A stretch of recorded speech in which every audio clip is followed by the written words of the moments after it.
Well, welcome to the 47th Annual Berklee High School Jazz Band. And we have some fabulous musicians here today. The Tuesday Jazz Band from the Stoughton High School. They're one of two jazz bands that they have. This is the older, more mature jazz band, I guess, and they have some up-and-coming musicians also. But they do all the competition. There's a small combo competing from Stoughton also. So this is great.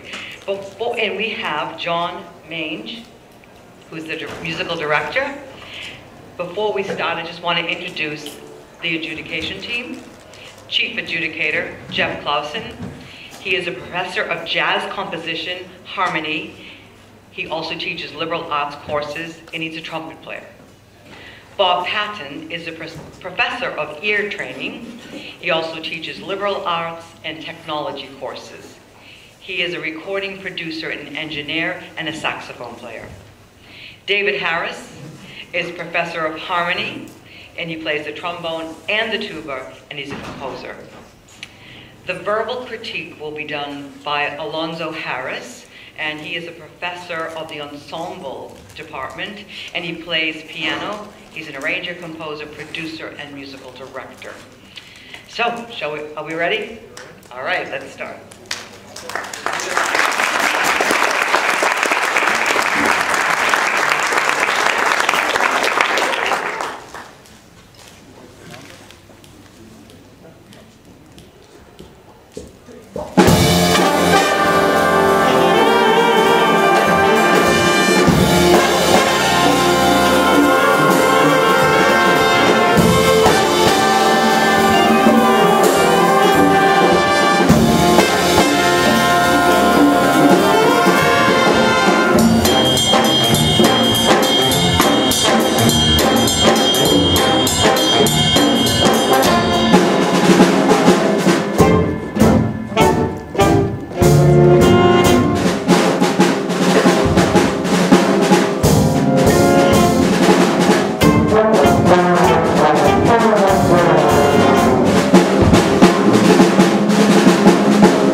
Happy Valentine, sweet comic Valentine. You made me smile with my heart.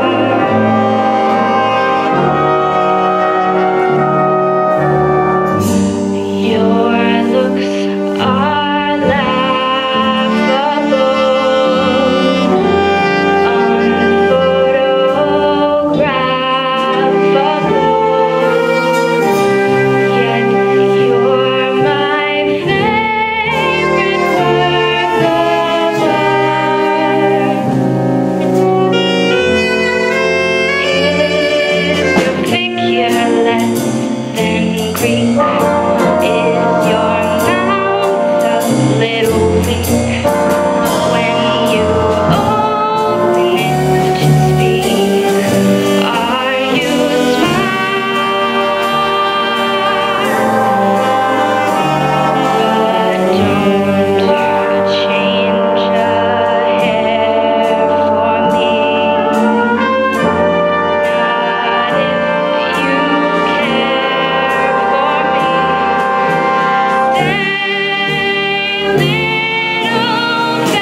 Difficult when you have a really excellent band like this, wonderful musicians, so they're trying to decide who gets the judge's choice. All of us. They're all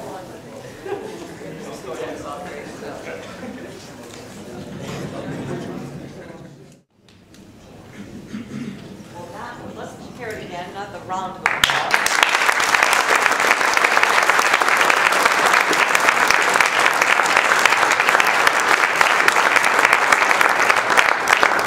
Participation certificates.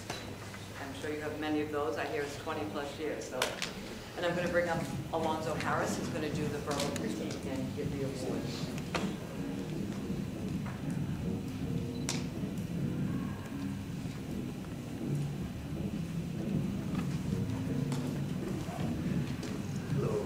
Oh, maybe it's not on. All right.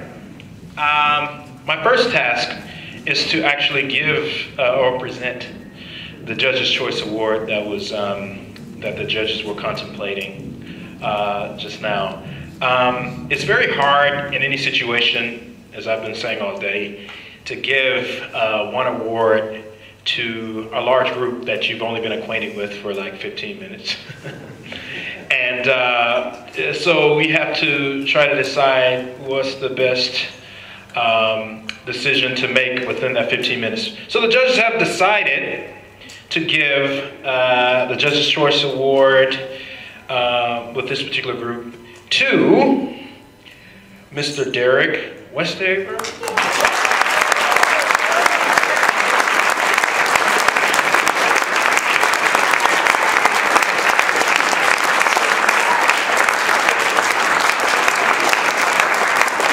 Hopefully I pronounced your last name correctly. Is that right? Your last name. Did I pronounce that correctly? All right, there you go. And then the next phase of my task is to give comments, verbal comments on, based on what you guys played today. You guys played 3 tunes, 7 Steps to Heaven, My Funny Valentine, Freedom Jazz Dance. Let's just start with the first tune, 7 Steps to Heaven. I appreciate the dynamic variations that you guys, I hate to talk to people, I know my back is going to be turned to you guys, but I'm going to talk to them, sorry. The dynamic variations within that piece, the loud sections, the soft sections, the sections that were not so soft, but in between the loud and the soft. I like that stuff in music because you're not only just trying to make a statement as to, I'm here playing my instrument, but I'm playing an ensemble and I'm playing somebody's arrangement, and it's important to make use and be most effective in that regard. To Derek, nice job setting up those hits.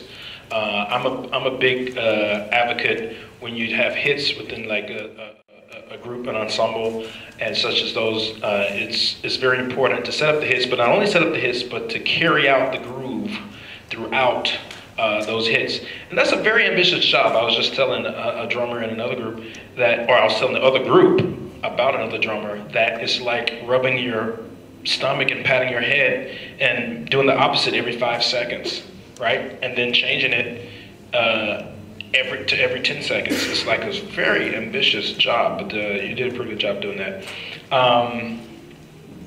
Even though at the end, it was a little ambiguous at the end there. I know which hits we're gonna play when, but you played through it in spite of.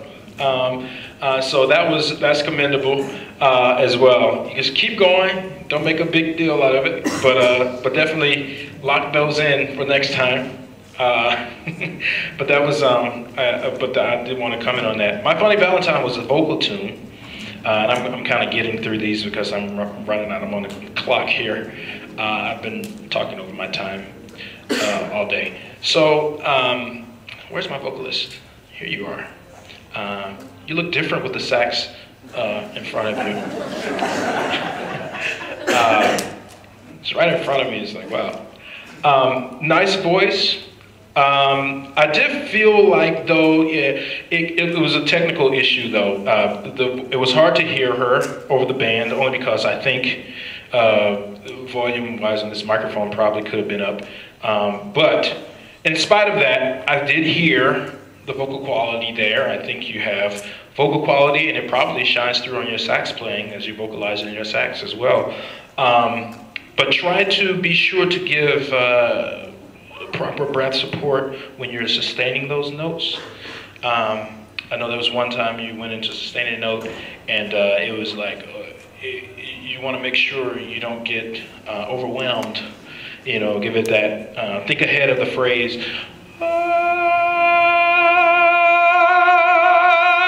whatever it may be, to sing through that, because what happens is, in music, as you may know, with vocal music, and we're going to put the rest of the band onto this, breath means pitch, right? Whether it's on or off. I mean, you guys play horns, so you know that as well.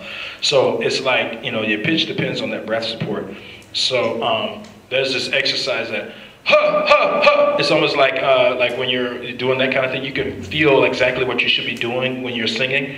Because the breath should be, it's like the diaphragm. People say sing from your stomach. That's actually incorrect. It's the diaphragm that you're pushing from, actually. That's like not the stomach. So a little bit of science there for other people to know. We know. Because knowing the lyrics is one thing, which you knew the lyrics. But emoting them is another, and that goes into what I was saying about the breath support, to give it and make sure you're saying exactly, or presenting it exactly how you want to. Actors call it method acting. I don't know if you ever heard of that before. It's like when actors draw from personal experiences to become the character that they're trying to portray. So when you're singing something like My Funny Valentine, it's, you know, it could be, you know, it's a love song, right? So whether you've been in love or not, drop them something that you actually love, like your mother, or, you know, your parents, or ice cream. You know, how does ice cream make you feel, right? It could be anything, one of those other things. Even if you, you know, haven't been in love, you don't have to tell anybody.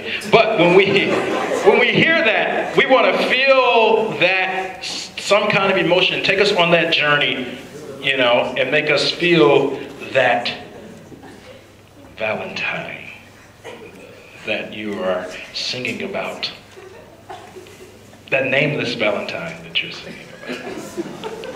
That Valentine that does not even exist, right? The funny one. Because the band also depends on the leader. And in this moment, I mean, there's a director, but you're the vocalist, so you're basically in charge of the emotion of that whole thing. Even though you have a nice arrangement under you, well, in this case, it was over you because we couldn't hardly hear you, but you have that nice arrangement. So think of, those are just things to consider vocally. Freedom Jazz Dance, and I think I'm running out of time here. I really like that tune. I hadn't heard this particular arrangement. I listened to the Miles Davis version of it a lot. I don't know if you guys heard that. A lot of times I encourage bands to, whatever tune you're playing, check out different tunes, different arrangements of it, just to kind of get a feel for different perspectives on that. Nice groove on that, though. I really like that. As for balance, I think the rhythm section can vary the approach on this. It was a little bit loud in the beginning. I saw when the director pulled you down there, but think about those kind of things individually to where, you know you have a director that's doing 1,000 things at once. So when you think about things individually, like, okay, we have to balance out between this, we have to do this and that, those things make it more effective as a band when you're playing. Because you're the one that's behind the instrument, even though there's someone in front of you, waving the wand or waving hands or fingers or whatever. Think about that. Stay present with like what's going on to make sure that you're balancing out with each other. Just stay conscious of those things as well, because it's not just about one person telling you what to do. It's about, I'm here making my statement with the rest of my comrades here on this stage or on this floor, platform, or whatever you want to call it, to make this music what it needs to be. So keep those kinds of things in mind when making this music. Another thing, it was very, because of the loudness, it was very hard to hear some of the harmonic instruments other than the harmonies coming from the horns, like the guitar and the piano. So it's like, I think the drums were a little bit loud on that. You were kicking, but it was just, I think for the room, again, it could be the room thing, and he brought it down, but just think about those things and, let somebody else, let another instrument give a little moment to shine in the spotlight, because you're all here together, making music together. Those are my comments, and here's my timekeeper telling me that my time is up. Thank you all for indulging me, and stay true to that Valentine.